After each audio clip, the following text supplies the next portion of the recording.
guys, I put on some sunglasses because I feel like my face looks awful right now. I'm still like a little bit hangover from yesterday, but oh well. So I'm about to start to paint this giant canvas that I bought the other day. I'm scared. I don't know what's gonna happen. Alright, catch you in a bit. Well, plot twist. I didn't end up using that canvas. I was a little bit too scared at first to use such big support at the beginning. So anyway, I'm going to be painting Emilia Clarke, Mother of Dragons, Breaker of Chains. I forgot what else she was, but yeah, I've been saving this photograph for a long time in my reference photos. It's like a little folder that I have on the side, and I just think it was very, very powerful. So I decided to give it a go and start doing in a very large scale that I don't usually do. In this video I'm going to get a little bit more technical about what I use in materials because you guys are always asking for that. So before starting into that, I'm going to say a huge shout out to my sponsor today. Yay, I'm so happy I have one. It's Skillshare. So if you don't know what Skillshare is, it's basically an online learning community with like a bunch of classes that you can choose from. For example, I'm choosing fine arts, as you can see here, and there's a lot of different videos to choose from. There's drawing, there's oil painting, there's watercolor.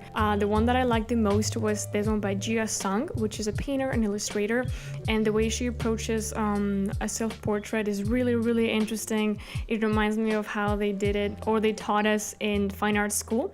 So I think that's really, really amazing. And this is also like animation because I want to try to learn to animate, and also After Effects. I think that's something that I really, really want to achieve with, you know, so I can do little things in my videos, especially my cosplay videos. But yeah, so Skillshare, they gave me a link. I'm going to put it in my description box because you have a 2-month free trial. You can sign up for free and then try it out, see how it goes. I think it's really cool. Also, an annual subscription is less than $10 a month. So that is really, really cheap compared with some workshops that I know they're very expensive. I've done a couple and there's just a lot of money. So I think this is like a really good opportunity to start learning something that you want, but you maybe don't know how or where.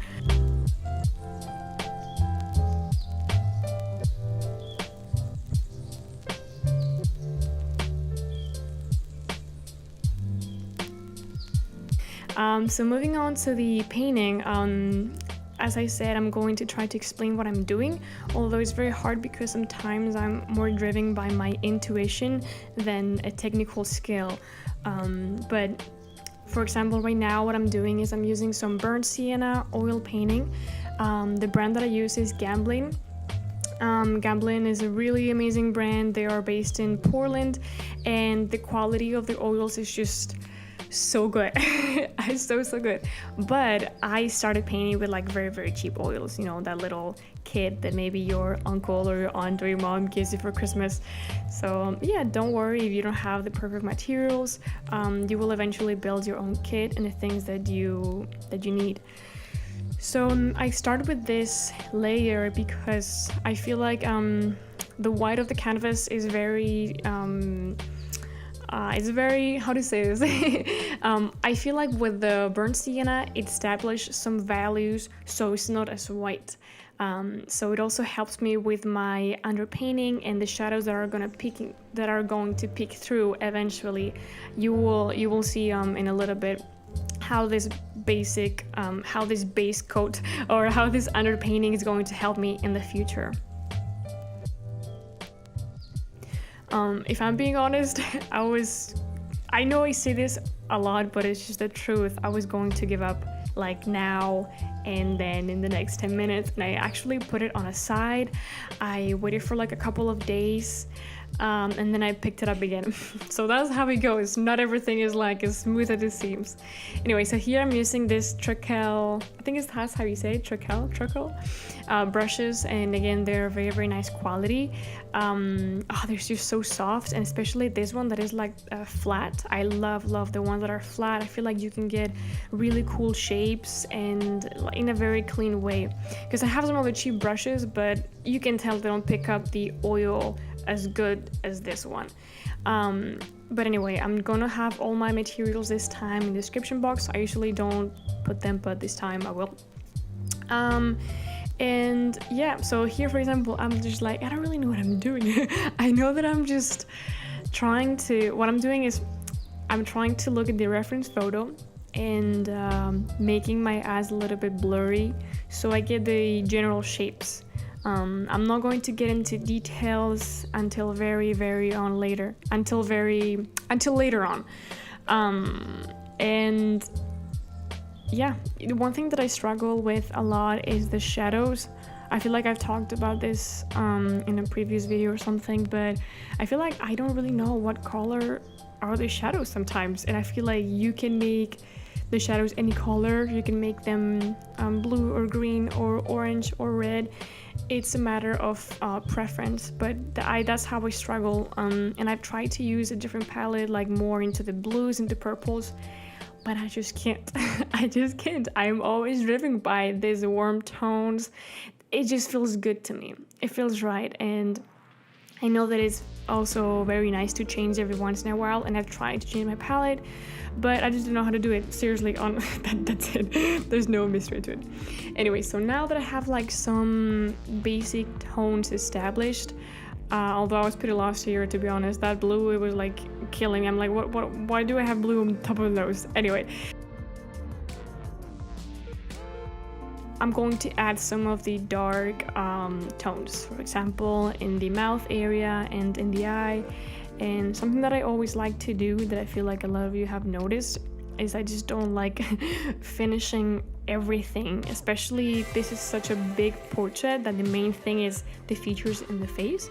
So I didn't want to do the right eye, or her left eye in this case, because I felt like it was way more powerful if I left it like undone. So you will see at the end how it's gonna look.